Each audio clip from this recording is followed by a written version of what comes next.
शक्ति। लोग शक्ति को मूर्ति में देखते हैं, लेकिन असल में शक्ति कोई रूप नहीं, एक प्रक्रिया है। शुरुआत कुछ ऐसे हुई जब कुछ भी नहीं था, बहुत पहले, जब न दिन था न रात, न आसमान था न धरती, न देवता थे न मानव। तब भी कुछ था। वो कुछ दिखाई नहीं देता था, पर महसूस होता था। वो चुप था लेकिन जिंदा था। वो स्थिर था लेकिन संभावना से भरा हुआ।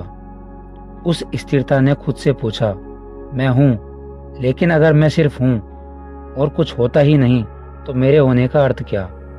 उसी प्रश्न से पहली कंपन हुई और उस कंपन का नाम था शक्ति। वो एक जीवंत ऊर्जा थी जो चलने लगी, बदलने लगी। इंसान ने उस अनुभव को समझने के लिए उसे रूप और नाम दे दिया। माँ काली, दुर्गा, लक्ष्मी, पार्वती और अन्य कई नाम। शक्ति कोई व्यक्ति या देवता बनकर नहीं आई, शक्ति जरूरत बनकर आई, क्योंकि बिना शक्ति कुछ चल नहीं सकता, कुछ बदल नहीं सकता, कुछ महसूस नहीं हो सकता। शक्ति ने कहा, मैं आई हूं ताकि स्थिरता में गति आए, और जहां गति आई वहां खेल शुरू हो गया। कभी शांति बनी, कभी तूफान बना, कभी फूल खिला, कभी पत्ता गिरा। शक्ति ने कहा, मैं ही जन्म हूं और मैं ही संपन्न हूं। फिर धीरे धीरे जीवन आया, छोटा सा बीज मिट्टी के अंदर। उस बीज को किसी ने सिखाया नहीं कि ऊपर की तरफ उगना है, फिर भी वो उग गया। वो शक्ति थी। एक बच्चा जन्म लेता है, उसे कोई बताता नहीं कि माँ का दूध पीना है, फिर भी वो पी लेता है। वो शक्ति थी। जीवन में जो भी अपने आप होता है वो शक्ति का काम है। जब इंसान आया, शक्ति ने उसे सिर्फ शरीर नहीं दिया, उसे महसूस करने का गुण भी दिया। भूख लगी, शक्ति बोली। प्यार हुआ, शक्ति बोली। भय आया, शक्ति बोली। सपना दिखा, शक्ति बोली। लेकिन इंसान ने धीरे धीरे शक्ति की आवाज सुनना बंद कर दिया। वो चीजों से शक्ति लेने लगा, अपने अस्तित्व से नहीं। और तब जीवन में आई थकान, उलझन और खालीपन। जैसे कि मैंने बताया था, तपस्या का मतलब आग के पास बैठना, भूखे रहना या शरीर को कष्ट देना नहीं। ये सब टूल हो सकते हैं, पर तपस्या का सार नहीं। तपस्या मतलब अपनी चेतना को एक दिशा में स्थिर कर देना। जब आप अपनी जरूरतों को समझते हैं, व्यर्थ की इच्छाओं को कम करते हैं और अपनी ऊर्जा को बिखरने से रोक देते हैं, वही तपस्या है। एक्चुअली ऋषि मुनि क्या कर रहे थे? ऋषि मुनि जंगल गए क्योंकि नॉइस कम थी, मौन रहे क्योंकि एनर्जी कम लीक होती है, नियम में रहे क्योंकि माइंड स्टेबल होता है। उन्होंने आग नहीं जलाई बल्कि अंदर की चेतना जगाई।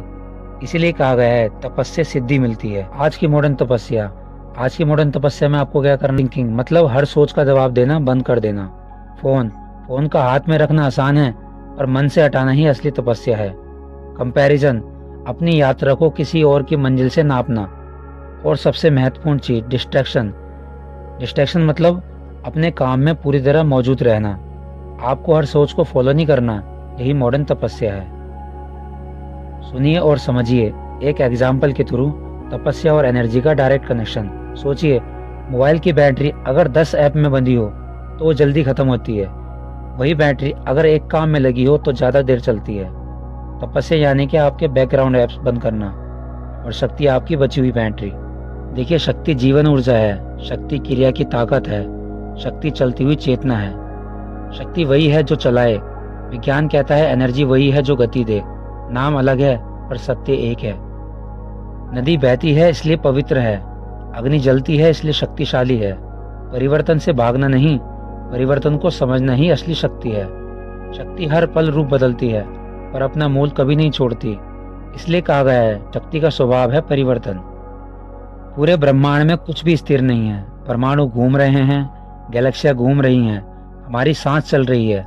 अगर कुछ भी चल रहा है तो उसके पीछे शक्ति है। साइंटिफिक है, एनर्जी के बिना कोई भी कार्य संभव नहीं।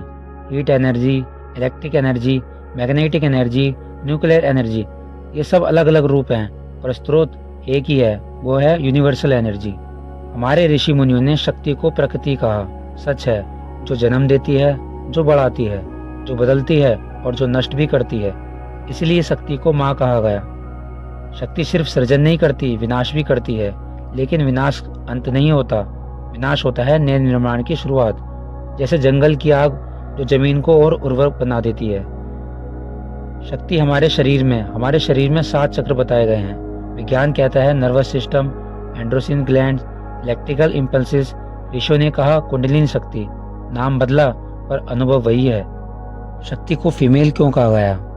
शक्ति को फीमेल इसलिए कहा गया क्योंकि शक्ति का गुण है जन्म देना, चलाना, पोषण करना, बदलाव लाना, और प्रकृति में बीज को जन्म देने वाली प्रकृति होती है। जीवन को धारण करने वाली नारी शक्ति होती है। इसलिए शक्ति स्त्री तत्व कमजोरी के कारण नहीं बल्कि सृष्टि के कारण। एक एग्जाम्पल से समझते हैं। मिट्टी यानी कि फीमेल प्रिंसिपल, बीज यानी कि मेल प्रिंसिपल। बीज बिना मिट्टी के कुछ नहीं, पर मिट्टी बिना बीज के भी समर्थ है, इसलिए शक्ति को प्रधान माना गया। शक्ति और शिव का संबंध ध्यान दीजिएगा, बहुत ही खास बात। शिव बिना शक्ति के शव है और शक्ति बिना शिव के अंधी। शिव का अर्थ है चेतना, होश और ज्ञान। शक्ति का अर्थ है ऊर्जा, क्रिया, चलाना और करना। शिव बिना शक्ति शव कैसे? सोचिए, अगर आपको सब पता हो, पूरा ज्ञान हो, पर कुछ करने की शक्ति ही ना हो, न चल सकते हैं, न बोल सकते हैं, न बदलाव ला सकते हैं, तो ऐसी चेतना निष्क्रिय हो जाती है। इसलिए कहा गया शिव बिना शक्ति के शव, यानी निष्प्राण जैसा। शक्ति बिना शिव यानी कि अंधी। अब दूसरा पक्ष देखिए, बहुत ताकत हो, एनर्जी हो, पर समझ, विवेक, ज्ञान ना हो तो क्या होगा? गुस्सा, लालच, अहंकार, गलत दिशा में शक्ति का प्रयोग। जैसे बिजली हो पर स्विच ना हो। इसलिए कहा गया शक्ति बिना शव के अंधी, यानी कि बेकाबू। असली बात यह है, शिव दिशा देते हैं, शक्ति चलाती है।